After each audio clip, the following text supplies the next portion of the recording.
वंदे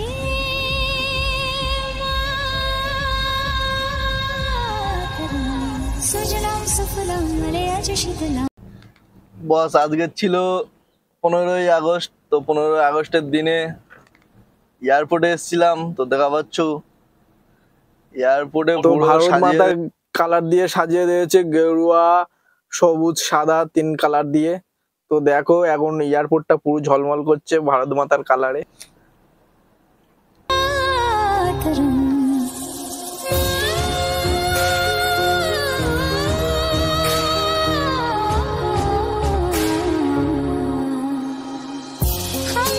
এখানে আবার একটা প্রজাপতি টাইপের কিছু একটা ফুল করেছে। যাই হোক, আর বন্ধুরা এখন ভোরবেলা, যেহেতু সকাল সবে 5টা বাজে, তো চারিদিকে মোটামুটি মেঘলা হয়ে মানে আর এই বাইরের দিক থেকে কেমন লাগছে দেখো পুরো এয়ারপোর্ট। তো বন্ধুরা আজকে বাংলা বন্ধ আছে। বাংলা বন্ধের দিনে ভাই বাইকটা নিয়ে সকালবেলা বের হয়েছি। জানি না এখন হাওড়ায় যাব। তো এখান থেকে হাওড়ায় কি অবস্থা দেখা যাক। আর এই বৌদিটা হাওড়ায় ছাড়ি।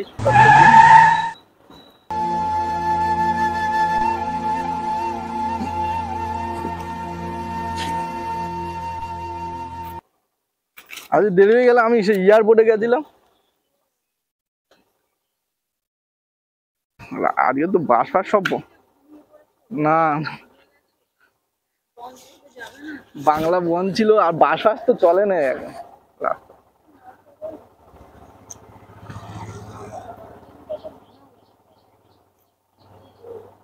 তুমি কিন্তু ডিউটি যাচ্ছ, বাংলা বন্ধ।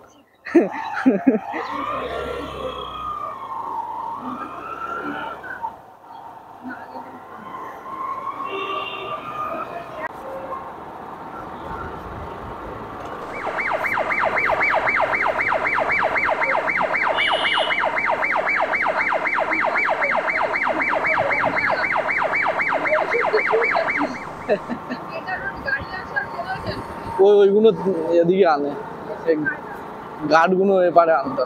তো বন্ধু দেখা পাচ্ছ ফাইনালি এখন হাওড়াতে এসে গেছি, হাওড়া স্টেশন। তো আজকের বাংলা বন্ধের জন্য পুরো বাস রুটে কোনো নেই, কিন্তু এমনি প্রাইভেট গাড়ি যেমন চলে এমন চলছে। আর যেহেতু এই দিদিকে প্রত্যেকদিন, মানে প্রায় দিন বলতে ভুল বলা হবে, তো প্রায় সপ্তাহে 2-3 দিন মতন আসে।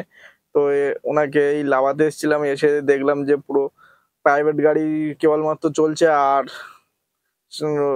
বাস ফাস কিছু চলছে না এখানে। তো রেড রোডে এটা করা কারণ কি তোমরা কি জানো কেউ?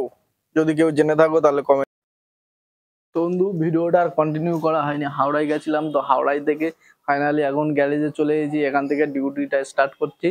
তো ডিউটিটা স্টার্টের সাথে সাথে ব্লগটাও স্টার্ট করলাম, কারণ যখন হাওড়ায় গেছিলাম তখন মানে ডিউটির আগে ছিল, বাট হাওড়ায় দিদিটাকে পৌঁছাতে গেছি। এখন বর্তমানে চলে এসেছি গ্যারেজে। তো গাড়িটাকে পরিষ্কার করতে লাগবে। সকালবেলা দাদাকে এয়ারপোর্টে দিয়ে আসতে গেছিলাম, তো মানে ঝিরিঝিরি বৃষ্টি হচ্ছিল বলে অনেকটাই পরিমাণে কাদা ময়লা হয়ে গেছে।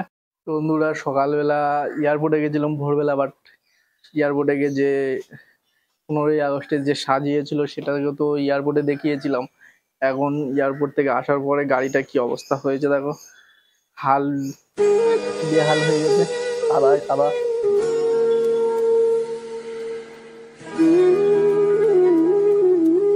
তো এখন একে পরিষ্কার করতে হবে ভালো করে। আর আজকে সারাদিন তো মোটামুটি একে নিয়ে চলতে হবে, বাট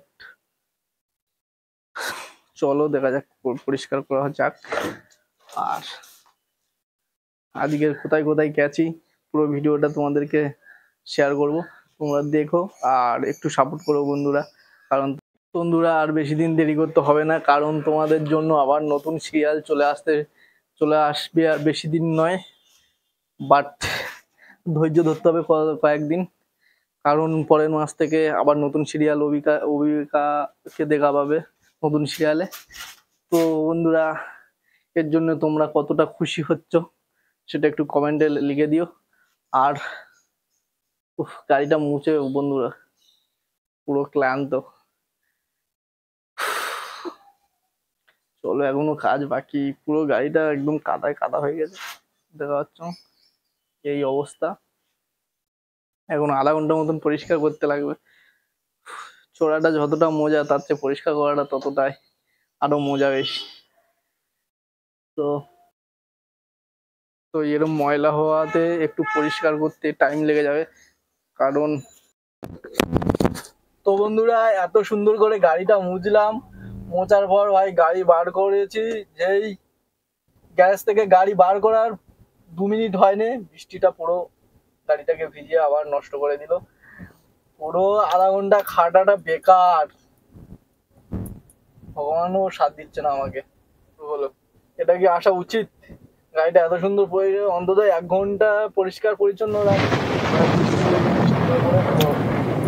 গাড়িটা আবার যে জোরে যাবো তো কাদা ভর্তি হয়ে যাবে। এটাই ছিল আমার পরিশ্রমের ফল। যাই হোক, এখন কিছু করার নেই, কাদা হলেও যেতে হবে আর না হলেও যেতে হবে।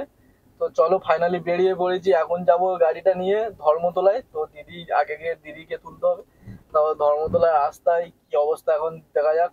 সকালবেলা হাওড়ায় গেছিলাম তো কোনো অসুবিধা হয়নি, বাট এখন যেহেতু অফিস টাইম, তো অফিস টাইমে কি অবস্থা হবে জানি না, আর রাস্তাটা কতটা জ্যাম হবে, কি কোথায় মারপিট হবে। আজকে বাংলা বন্ধ, তা সত্ত্বেও মোটামুটি গভর্নমেন্ট থেকে দিদি সরকার বলে দিয়েছে যে আজকে না আসলে মাইনে কাটা। তো দিদি সরকারের আন্ডারে যেসব কর্মীরা কাজ করেন, চাকরিজীবীরা, তাদের আজকের বাধ্যতামূলক যেতে হবে, যেহেতু দিদি সরকার সমর্থন করবে না বন্ধটাকে। তো বাংলা বন্ধ আজকে, তার সত্ত্বেও যাচ্ছি কাজে। তো চলো যাওয়া যাক।